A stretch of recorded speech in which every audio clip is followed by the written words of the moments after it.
WIOA was enacted in 2014 by a split federal government.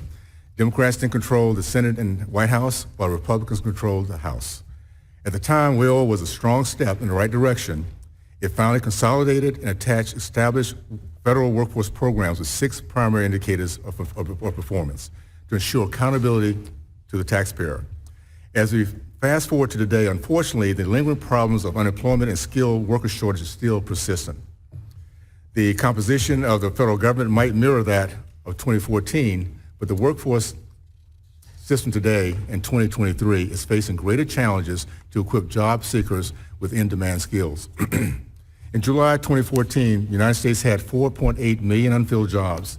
In July of this year, there were 8.8 million unfilled jobs, an increase of 4 million. Further, the labor force participation rate has not improved since WIOA was first enacted. To distract from this harsh reality, some point to the unemployment rate. The reality is, though, that the employment rate paints an incomplete picture of the American workforce.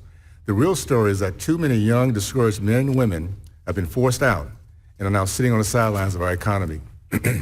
I see a number of bipartisan common sense changes that this committee can make to WIOA to bring these dislocated workers back into the fold.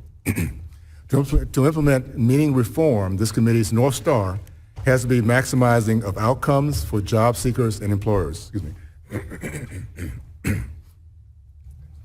We must also improve outcomes by cutting back wasteful and inefficient bureaucracy. We hear from employers across the country that they do not participate in WIOA due to its time-consuming burdens, overly prescriptive requirements, staff modernization, flexibility, and inefficiency. Instead, WIOA should focus on developing where it matters the most. For instance, WIOA contains approximately 75,000 eligible skills development programs. Yet, the lack of performance data for most programs means job seekers and employers are left guessing which programs are valuable. The committee should also look into potential reforms regarding the accountability mechanisms enshrined in WIOA. The inability to obtain workforce performance data is just one issue, but even when data is available, the present system fails to enforce accountability measures. To date, WIOA is still implemented according to a lax transition standard meant to ease the state's administrative burdens while adjusting to the 2014 law. Nearly 10 years later, the Department of Labor has not fully implemented WIOA's accountability, meaning every state is considered a performance success despite our workforce malaise.